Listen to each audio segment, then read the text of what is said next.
iepriekšējā sezonā viņš Jekaterinburgā aizvadīja metienu, tur ir pa vārtos!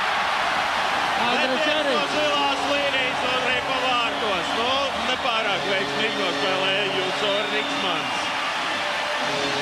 Nebija spēcīgs šis metiens, jā, nu precīzi stūrī, bet jārēģē. Redzam, 79. numurs Gunārs Skvorcovs. Viņam debija arēnā Rīga šeit vakardienas mačā viņš bija pieteikts, bet laukumā nedavās. Un Andrim Džeriņam vārtu gūms otro vakar pēc kārtas. Tur arī vārds priekšā bija mūsu hokejists, kurš neapšaubām traucēja vārdsargam. Nē, Krišāns Rēdliks metiens un Skvorcovs. Vārds priekšā tur arī traucēja Krišānam Rēdlikam. Andri Džeriņš mums rāda, nu metienu izdarīja Krišāns Rēdliks, jautājums vai Gunārs Skvorcovs. Bet lieliski izspēlēja, Meķu Kārlis pamanīja īstajā brīdī. Atdot piespēli, nu, Donsons nespēja pārspēt somu vārdsargi. Indrašis, Krišāns Rēdliks. Metienu pa vārtos, Nukēni Džonsons. Pielika noju un atkal realizēs skaidrisko vairākumu pirmā maiņa. Krišāns Rēdliks atkal no zilās līnijas izdarīja raidījumu uz vārtiem. Šoreiz Džeimis Džonsons pielaboja šo metienu un rezultāts 2-0 jau, kad nospēlēts nepilns 7 minūtes. Ļoti labs sākums Rīgas Dinamo komandai. Nu, kārtējā piespēle Mikam Indrašim, var teikt. Šī maiņa vakar Lauz tiesu darbu padarīja, tomēr 3 gūtu vārtu no 4, visi 3 Karsumam. Un arī tagad Andrēs Enqvists bija vārtu priekšā, viņš apdraudēja vārtus vēl viens. Un tagad gan Neptugo metienu Māris Jučers nespēja tvērt no tūs distances. Asus plauks metiens turpat ļoti precīzs. Jā, nu, šis hokejs ir ļoti meistarīgs. Nikolais Lemķugovs. Pietiekam labi mēs viņu zinām, daudz kur ir spēlējis. Un partneri viņam arī ļoti labi. Tas pats pieminētais Lindgrens, 2011. gada Somu hokejs, Somijas SM līgas rezultatīvākais spēlētājs.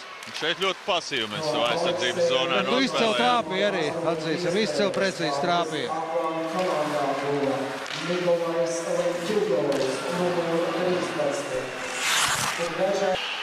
Arī pa to laiku viduszonā Žerģijos Lindgrens. Tehnisks uzbrucējs piespēle gar vārtiem un arī pa vārtos. Jā, nu asi piespēle un Jonas Andersons šeit. Jā, tieši tā. Andersons izlīdzina rezultātu. Mūsēji atstāja viņu vienu pašu pie tālā vārtu stabiņa. Un Andersonam atlika tikai trāpīt, jo Jučers šajā situācijā vairs nebija glābējs. Viņš pat, man liekas, pieskārās ripai. Jā, nu viņš atcita, bet atcita tālāk un tieši uz nojas. Jonasam Andersonam, nu redzam atkārtojumā šo uzbrukumu. Lindgrens, asi piespēle gar vārtiem, atcita un jā, tieši uz nojas. Pagājušajā sezonā atceraties, Andersons spēlēja arī ar Žerģevu, bet tad ar Zakrisonu. Redzējām, pirms tam bija arī rikošets no Meķu Kārla kājas, un tāpēc vainot mūsu vārdsargu šajā gadījumā nav nekāda pamata. Indrašis. Piespēle gar vārtiem, un šeit Kārlam jābūt pirmajam, tā arī ir Indrašis. Karsums, piespēle un ripa vārtos no Višņevskas līdas. Neizdevās realizēt skaidrisko vairākumu, bet ripa ir vārtos un Rīgas Dinamo izvirzās vadībā ar 3-2. Karsums bija pēdējais, kurš no Rīgas Dinamo komandas pieskārās ripai, bet šeit futbolā būtu ieskaitīts autogols. Hokejā tā netiek darīts, hokejā vārtu gūmas tiek pieskaitīts tam pretinieku komandas spēlētājiem, kurš pēdējais pieskārās ripai. Tajā gadījumā tas ir Karsums. Jā, pret slīdu Višņevskim un tieši vārtu apakšējā stūrī ieslīd ripa. Tas nozīmē Karsumam 4. gūtie vārti šajā turnīrā. Zaudēja iemetienā Džeriņš, Niskals metiens un ripa ieldo vārtos no zilās līnijas. Šķiet, ka pielaboja kāds. Varētu būt, jā, pagājis. Jāna Niskala izdarīja šo metienu. Redzēsim atkārtojumā. Šobrīd mūsu ekrānos rāda Jāna Niskala. Iespējams arī nemainīja. Neviens jau bija nosekts. Mūsu vārdsargs priekšā bija gan savu spēlētāju, gan Atlanta hokejisti. Tā kā grūti pateikt, kam trāpīja ripa. Iespējams, ka pat kādam no mūsējiem trāpīja ripa. Un pēkšņi pacēlās un ielidoja zem pārlikņa. Te nekādā gadījumā nedrīkst vainot mūsu vārtsargu. 3-3 nešķits, 5-17 līdz pamatlaika beigām.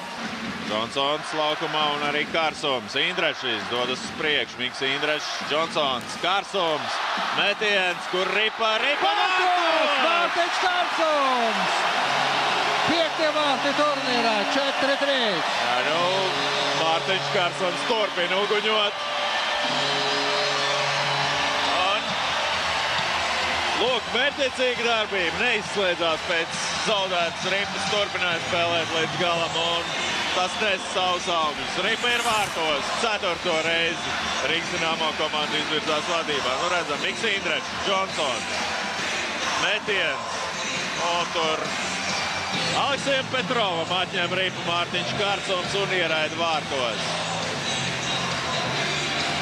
Ar neatlaidību, ar cīņas par gūtu šie vārti un 4-3. 4 minūtes 15 sekundes jāspēlē trešajā periodā.